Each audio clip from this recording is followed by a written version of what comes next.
สบายดีท่านผู้ชมทุกๆคนเนาะที่ติดตามช่องนี้อยู่หรือว่าเบิ่งช่องนี้อยู่เนาะมื้อนี้จะมาแจ้งข่าวเกี่ยวกับกฎหมายใหม่ของยูทูบ2019เนาะเนื่องจากมันเกิดปัญหาเรื่องลิขสิทธิ์อยู่ที่ยุโรปเนาะแล้วก็มีปัญหาเดือดร้อนมาฮอดในอาซีเนาะเกี่ยวกับลิขสิทธิ์เพลงรูปภาพหรือว่าลิขสิทธิ์อื่นๆ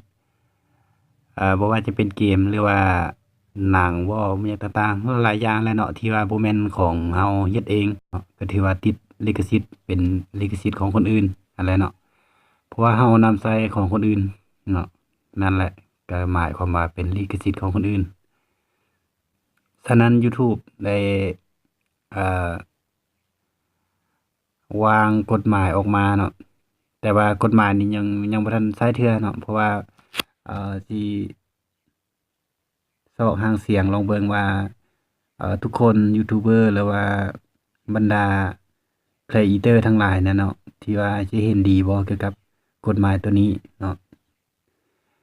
ในเมื่อข่าวตัวนี้ออกมาเนาะบรรดายูทูบเบอร์ทั้งหลายก็ร้อนรนพอสมควรเนาะถ้าว่ากฎหมายตัวนี้ออกใช้มื้อใดแน่นอนว่าบรรดาช่องยูทูบบันเทิงทั้งหลายเนาะที่ว่านำใช้ของคนอื่นมาใส่ในซองของเฮานั่นแหละเนาะบ่ว่าจะเป็นรูปภาพเพลงการคัฟเวอร์เพลงการแคสเกมหรือว่าการรีวิวหรือการจัดอันดับต่างๆเนาะจะได้ถูกลบออกจากแพลตฟอร์มของยูทูบเนาะถือว่าช่องประเภทนี้แน่นอนว่าอยู่ในโลกนี้มันถือว่าหลายสมควรเนาะประมาณ70%ของบรรดาช่องยูทูบทั้งหลายเนาะแน่นอนว่าทุกคนก็ร้อนหัวร้อนก้นพอสมควรเนาะในนี้ช่องของพระเจ้าเองในนี้ช่องของข้าพเจ้าเองเนาะก็ถูก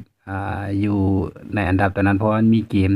มใน2-3คลิปนี่แหละแล้วก็มีการรีวิวเป็นแอปมันหยังต่างๆเนาะซึ่งเป็นน่าจะเป็นลิขสิทธิ์ของคนอื่นอาจจะติดอันดับในตัวนั้นเนาะก็เลยมาแจ้งข่าวมาบอกแฟนๆช่องนี้เนาะก็แน่นอนว่าช่องนี้ก็ต้องได้ปิดลงแน่นอนถ้าหากว่ากฎหมายตัวนี้ได้นำใช้เนาะหรือว่าบ่ได้นำใช้ก็ตามเนาะ